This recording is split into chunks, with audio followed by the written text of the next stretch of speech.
David Otto is the director for Geneva Centre for Africa, Security and Strategic Studies. Is now joining us live from Abuja, Nigeria. David, good to see you and welcome to the show. And before we delve into matters trade, Niger, despite having a coup leader, they've also appointed a new prime minister, and Bazoum's party says that the dire conditions of the ousted president while in detention are growing. What really is the message that the orchestrators are telling organizations like ECOWAS and the West, with them remaining defiant and even appointing people? Well, they've also appointed governors.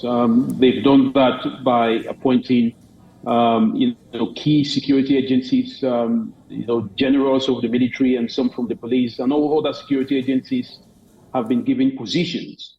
The message from the junta is very clear. They are moving on.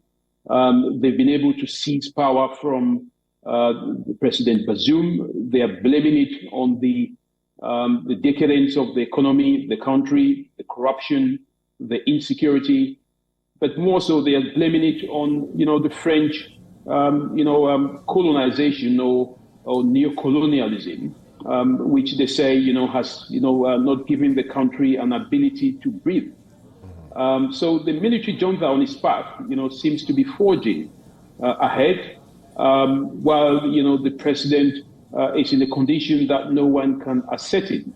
And this is one of the reasons, why regional bodies like ECOWAS and the international community is calling for at least the release of the president and his family. But for the military junta, they are moving ahead in defiance of any ECOWAS threats, that we've seen in place.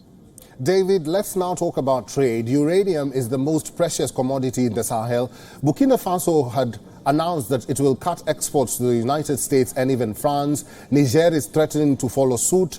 What impact will that have on all of them, the US, France, and even the Sahel region?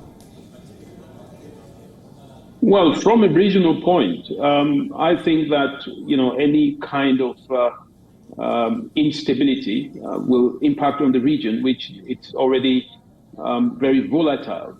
From an economic point, this is going to affect France. France has become, the French, brand has become very toxic.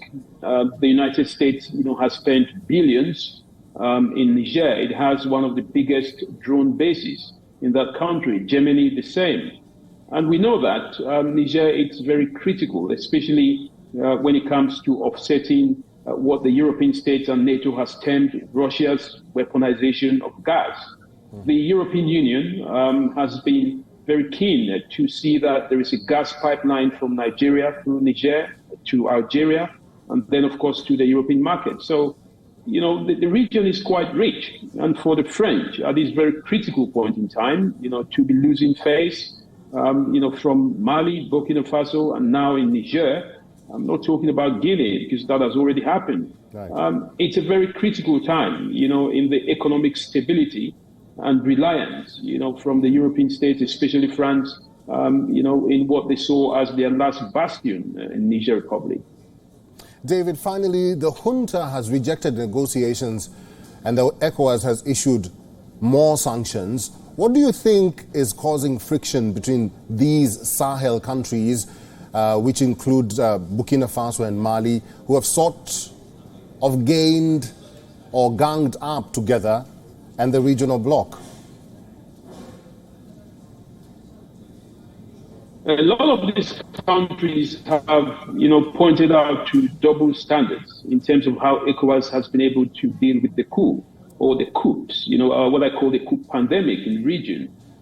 First of all, ECOWAS has not been able to provide any defense mechanism, to stop coups from happening.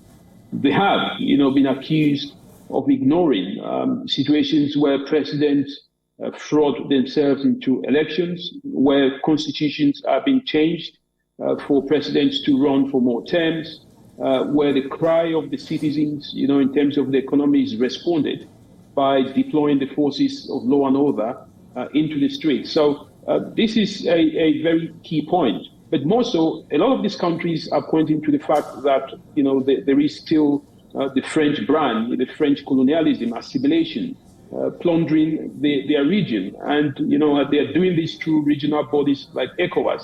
So the accusations are there.